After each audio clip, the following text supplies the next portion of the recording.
mga idol.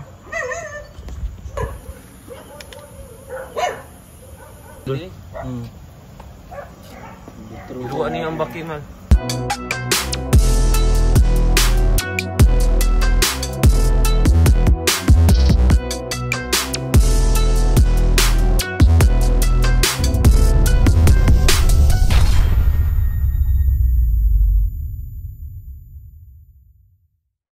Ayan mga idol, magandang gabi sa inyong lahat. Ayan, meron tayong emergency rescue ngayon. So ayan, time check muna tayo. Ayan, 9 na ng gabi. So tinawagan tayo kaagad ngayon ng isang kaibigan natin dito sa nakatira sa Bago Galiera, isang bahay dito. So parati na natin ito napupuntahan. Meron daw silang nakita na ahas ngayon. As of the moment, ngayon talaga, ngayong oras na to, inaba na tinitingnan nila ngayon. Nasa kalsada, nasa kalye. So yung bahay kasi nila, yung harap ng lote nila is madamo. Yan, so madaming masukal, medyo masukal yung kasi wala pang nakatira doon sa yun na parte ng subdivision na yun. So nakikita nila yung ahas ngayon, hindi daw gumagalaw. Gabi na ngayon, tingnan natin, hindi ako sure kung ano ahas yun, pero sa description nila daw, black and yellow, nakikita nila ngayon, hindi daw gumagalaw. Baka samar cobra kasi black and yellow. Kasi kung rat snake lang yan siya, yung brown rat snake natin kapag gabi, talagang kikilos yan. Kasi natatakot yan kapag may tao sa paligid. So tingnan natin mga idol kung ano talaga yung ahas yun. So kumusta kayong lahat? May rescue tayo. May rescue na naman tayo. So yung kaninang umaga, ng tanghali, meron tayong rescue kanina ng tanghali. Kasama din si Idol Elijah ng Tuburan. Sinamahan niya tayo kanina mag-clearing operation doon sa Sirawan, Toril. So update doon mga idol, yung na-post natin, yung sa bodega, wala kami nakuha na ahas nun. Kasi ang kwento is alas 7 daw ng umaga nila nakita. Tapos nakapag-report sila sa atin around papunta na ng tanghali. So alas 10 or alas 11. So chinek namin yung bodega kanina, may mga butas, may butas siya na pwedeng labasan. Kung walang butas yun doon, nakuha pa natin yung ahas kanina, tsaka na-secure natin, tsaka na-relocate natin. So yun yung update, wala tayong nahuli kanina, pero at least nakatulong tayo. Hindi na sila nangangamba ngayon kasi at least clear na yung bodega nila, malinis na. So hindi na nila babalikan ng mga tambak yun. Yan, malapit na tayo mga idol. Yan, dito na tayo. So dito na tayo sa bypass ng Bago Galiera, palabas ng Bago Galiera. So update ako kapag ando na ako, kasi dahan-dahanin ko yun, baka yung ahas baka makawala. Kasi kapag nagulat yun siya, talagang tatakbo yun siya papunta ng ng damuhan. So sana makuha natin mga idol, para at least maka-secure tayo, hindi na siya maka-disgrasya. Yan, time check 9:19 tayo mga idol.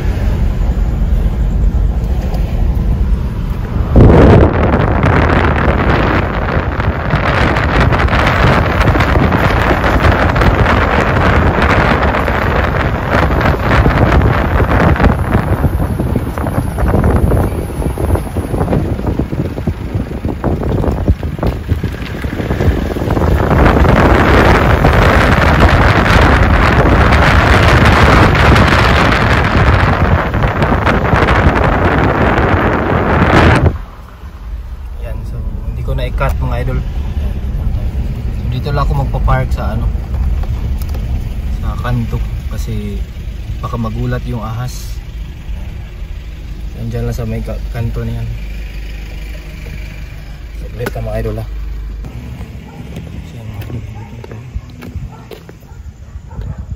Lol. Ayan mga idol, dito daw mga idol. Ayan si Idol Dennis. Ayan mga idol.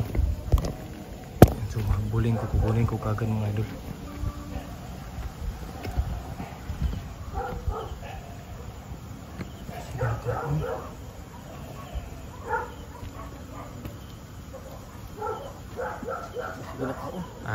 kinakain. Hindi. Meron siya kinakain mga idol. Meron siya kinakain.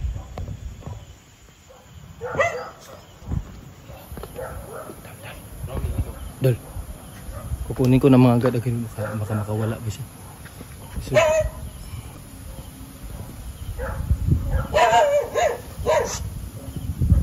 nakatulong siya. Nakatulong.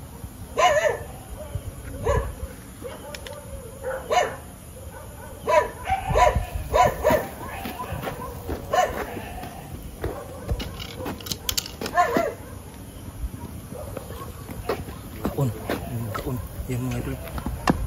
Kumakain pala siya mga idol. Kaya pala hindi siya gumagalaw.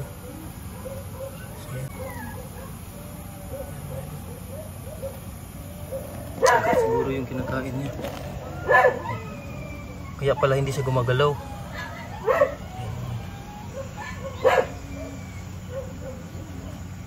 Na siya kinakaon.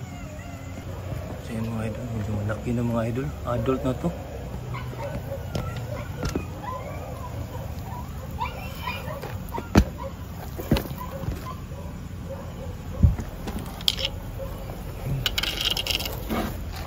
Mabilis na siya.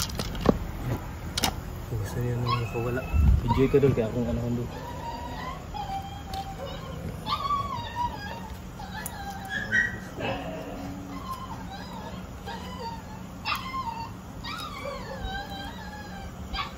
Pataas. Kaya pala hindi siya gumagalaw doon mga idol. Makita nyo yung ano. Ayun, makita ko dyan tiil. Ano? Tiil sa na idol. Makita nyo yung paa. Yun. Yung paa.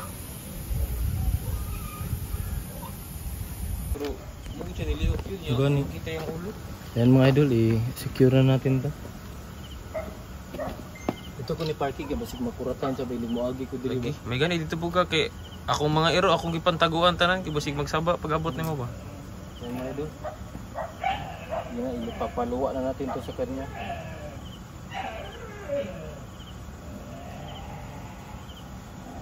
Matulong na niya ni padulong sa tiyan-tiyan. Diri dapita.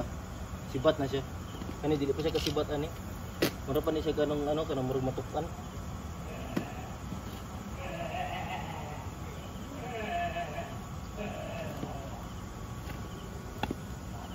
Mura siya pag ano ani, masupukit pa siya ani.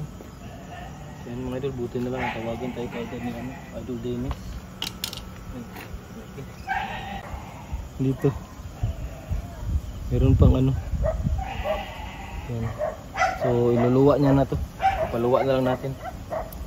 Kita na ano. Luluwa niya na. Palaka. Yan luluwa na niya mga idol. Fokus. Yan. Okay. Kaya kung dagan ni ron.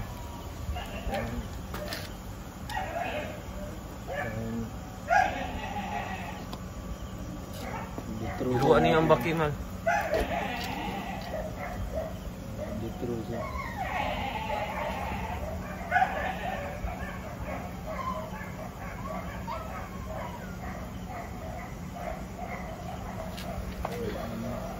Baki gede yang di apa dia ni.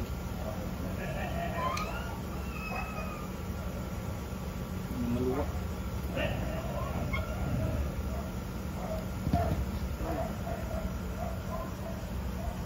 Meluak.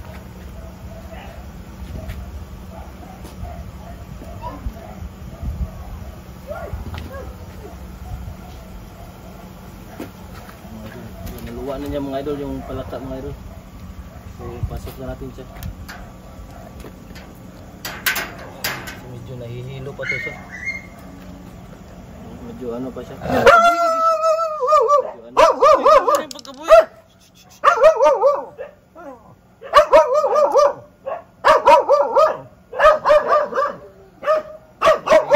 Mga idol, bigla lang tayo maka-experience ito ng encounter ng isang Samar Cobra na active paggabi.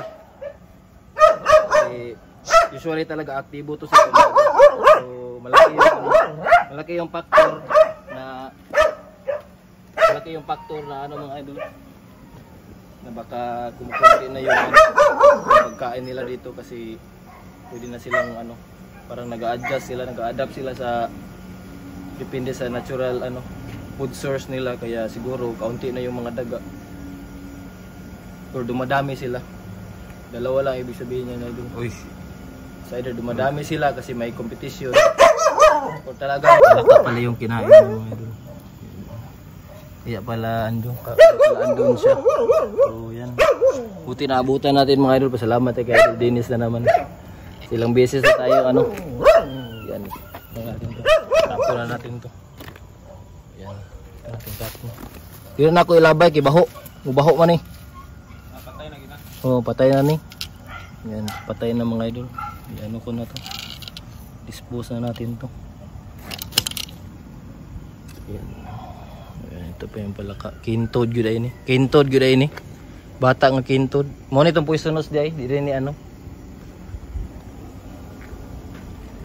Kintod pala siya mga idol. Kara gyud poisonous. Ang samar cobra lang pud ang. Cobra lang kaon ano. Oh, kintod ay ni dai abi nako gatong ano.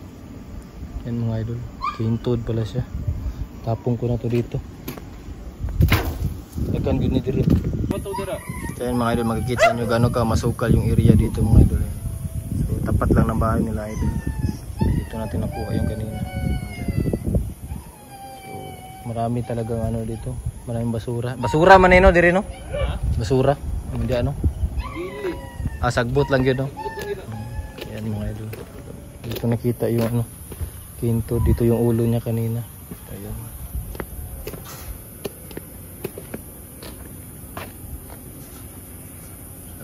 Idol, at least naka-rescue tayo dito ngayon kanila. Kasi ito dito makita nyo mga idol, creek na yan siya dyan. Yan. Check natin yung area. Ito creek na yan siya mga idol. So dito yung mga ano, wildlife. Yan. Naging creek yan dyan. So, tapat lang ng bahay na tayo.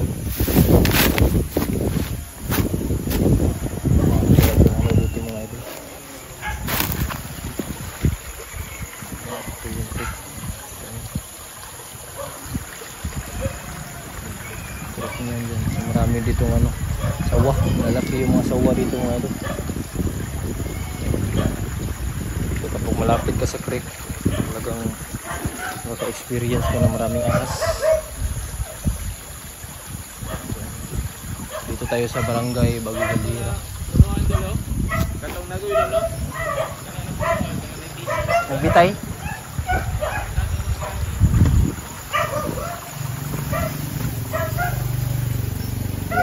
Maraming mga bato-bato dito sa kanila mga idol, kaya always talaga na dapat to ano, linisan to dito.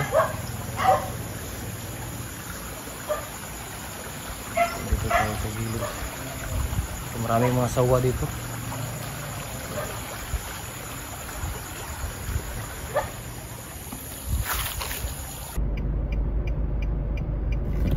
So ayan mga idol, tapos na tayo sa rescue natin. So nakapag snake awareness na tayo kanila Idol Dennis.